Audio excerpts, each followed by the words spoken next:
Televisyen sering digambarkan sebagai jendela kepada dunia.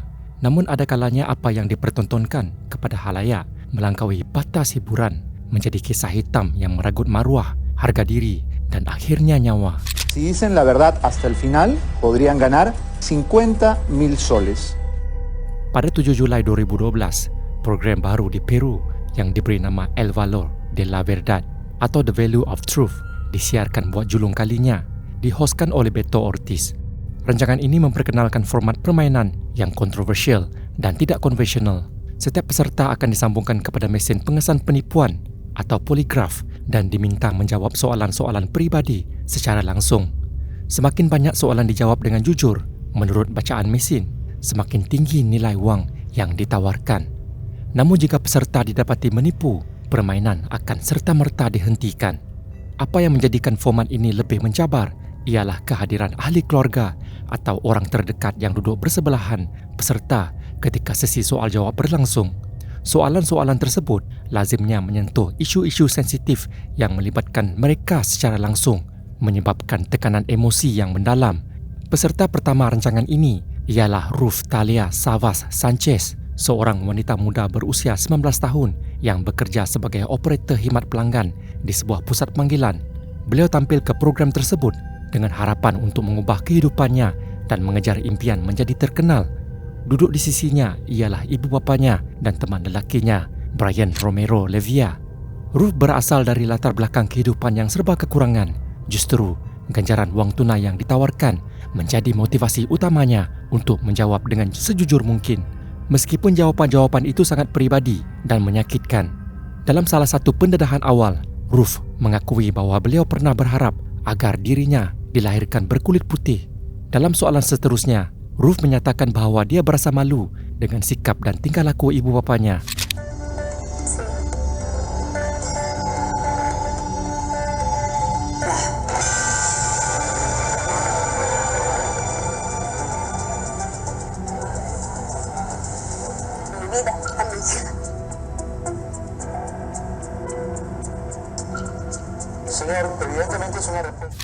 Setiap jawapan yang diberikannya dilihat semakin mencalarkan hubungan antara beliau dan keluarganya. Malah ibunya dilaporkan menangis sewaktu rakaman sedang berlangsung, manakala si ayah hanya mampu tertunduk.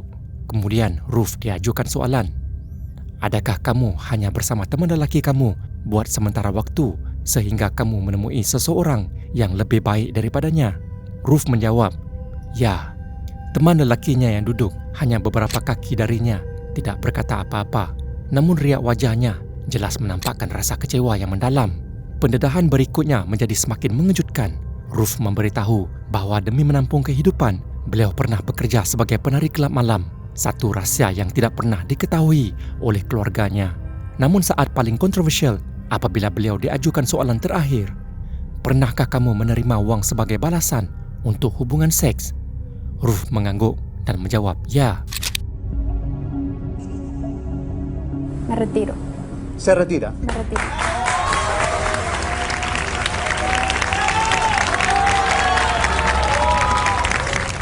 Jawapan itu menjadi kemuncak pendedahan dirinya di hadapan jutaan penonton. Walaupun beliau hanya tinggal 3 soalan lagi untuk memenangi hadiah utama, permainan dihentikan pada waktu itu juga. Reaksi terhadap episod ini amat luar biasa. Sebahagian penonton mengangkat Ruth sebagai simbol keberanian kerana kejujurannya, manakala sebahagian lagi mengkritiknya kerana mempermalukan keluarga sendiri di halayak ramai. Episod itu menjadi fenomena dan diulang siar selama 12 minggu berturut-turut. Ruth menjadi tumpuan media, muncul dalam pelbagai program bual bicara dan rancangan berita. Beliau membawa pulang wang tunai sebanyak bersamaan kira-kira $5,800 pada waktu itu. Namun kegemilangannya itu tidak bertahan lama.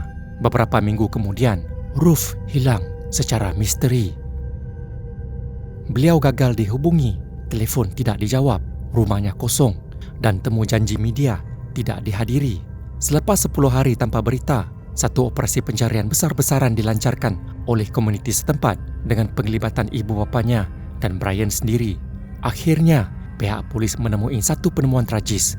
Mayat Ruth ditemui tertanam dalam sebuah kubur cetek. Bedah siasat mengesahkan beliau meninggal dunia akibat lemas.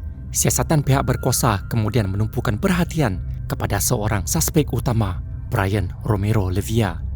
Beberapa hari sebelum kehilangannya, Ruth pernah muncul dalam satu lagi program televisyen. Penampilannya kelihatan murung dan tidak bermaya. Dalam wawancara tersebut, beliau mengesahkan hubungannya dengan Brian telah berakhir, dipercayai akibat impak daripada rancangan The Value of Truth.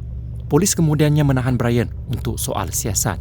Dalam pengakuannya, Brian mendedahkan bahawa beliau berasa amat terhina dan marah dengan pendedahan Ruth di televisyen. Beliau turut menuntut sebahagian wang kemenangan Ruth. Menurut hasil siasatan, Brian telah pergi ke rumah Ruth dan memberinya ubat tidur. Ketika Ruth tidak sadarkan diri, beliau menyerangnya lalu membunuhnya sebelum menanam mayatnya.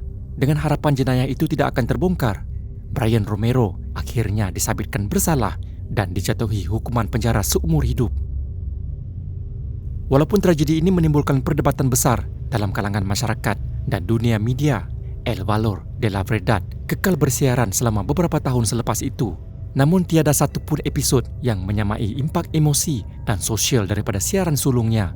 Ia bukan sahaja menandakan permulaan sebuah rancangan yang mencetuskan sensasi, malah menjadi bukti bahawa kejujuran di depan kamera, walaupun disanjung, kadangkala membawa kepada natijah yang sangat tragis.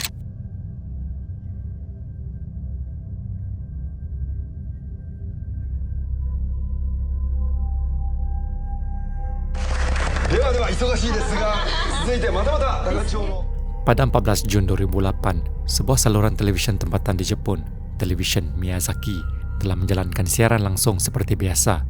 Pada hari tersebut, segmen yang disiarkan merupakan sebuah rancangan permainan yang direkam secara langsung di kawasan sawah padi di daerah Takachiko, wilayah Miyazaki. Format pertandingan ini kelihatan santai dan menghiburkan. Dua orang peserta akan berdiri membelakangi antara satu sama lain di atas sebuah pelantar kayu kecil yang terletak di atas permukaan air cetek berlumpur. Apabila menerima isyarat tertentu, mereka akan cuba menolak lawan masing-masing ke dalam lumpur tanpa memusingkan badan. Peserta yang berjaya kekal berdiri di atas pelantar akan diisytiharkan sebagai pemenang, manakala peserta yang tewas akan terjatuh dan dibasahi lumpur. Satu elemen yang menyumbang kepada unsur hiburan dan jenaka yang merupakan ciri tipikal rancangan permainan Jepun pada era tersebut.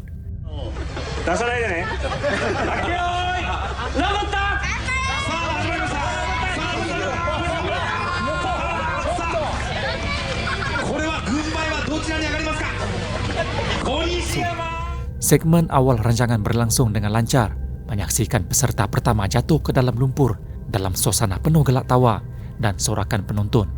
Namun suasana ceria itu berubah secara drastik apabila salah seorang pengacara rancangan, Tetsushi Yanagida, dipuju oleh para peserta serta kru produksi untuk turut serta dalam permainan.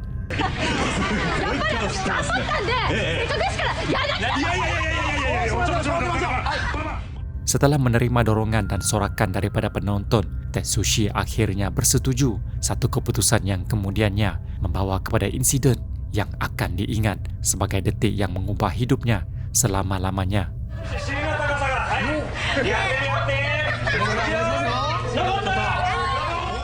Sebagai seorang pengacara dan bukan peserta asal, Tetsushi dilihat tidak memiliki persediaan fizikal yang mencukupi untuk menghadapi cabaran tersebut. Sebaik saja permainan dimulakan, beliau hilang imbangan dan terjatuh dari pelantar kayu, menjunam kepala terlebih dahulu ke dalam air cetek yang dilitupi lumpur tebal. Malangnya ketebalan lumpur di bawah permukaan air yang hanya sedalam 6 inci itu menyebabkan kepalanya terhempas terus ke dasar, lalu mengakibatkan kecederaan serius pada tulang leher.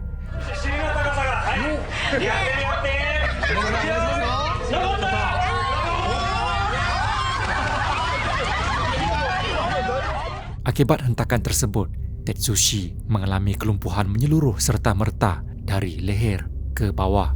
Apa yang menjadikan insiden ini lebih tragik ialah reaksi kru produksi dan peserta lain yang menyangka bahawa Tetsushi sedang bergurau atau sengaja berlakon untuk tujuan hiburan tanpa menyedari bahawa beliau sebenarnya telah mengalami kecederaan serius.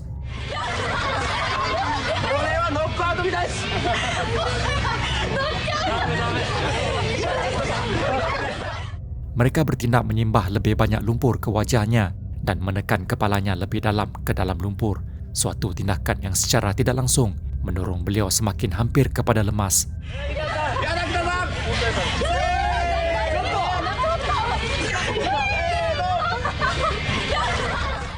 Tetsushi yang ketika itu tidak berupaya mengangkat kepalanya sendiri berada dalam keadaan kritikal dan hanya beberapa saat sahaja daripada kehilangan nyawanya. Beliau dibiarkan tertiarap dan terbenam dalam lumpur selama hampir 15 saat sebelum kepalanya diangkat dan kemudiannya dibenamkan semula beberapa kali oleh peserta lain. Semuanya dilakukan dalam suasana gelak ketawa dan sorakan tanpa sesiapa pun menyedari bahawa beliau sebenarnya sedang bergelut antara hidup dan mati. Akhirnya selepas tempoh yang dirasakan amat menyeksakan, Tetsushi diangkat sepenuhnya dari lumpur dan siaran kamera segera beralih kembali ke studio utama. Segmen tersebut ditamatkan serta-merta, namun malangnya kecederaan yang dialami telah pun mengubah hidup beliau buat selama-lamanya. Menurut maklumat yang diperoleh daripada halaman Facebook peribadinya, Tetsushi terselamat daripada kematian walaupun hanya tinggal beberapa saat sebelum kehabisan oksigen. Beliau kini hidup dalam keadaan lumpuh sepenuhnya, namun telah belajar untuk menyesuaikan diri dengan keadaan tersebut. Beberapa tahun kemudian, Tetsushi dilaporkan telah kembali menyertai stesen televisyen tersebut dalam kapasiti baharu, membuktikan kekuatan semangat dan keupayaannya untuk meneruskan hidup meskipun diuji dengan tragedi yang hampir merenggut nyawanya.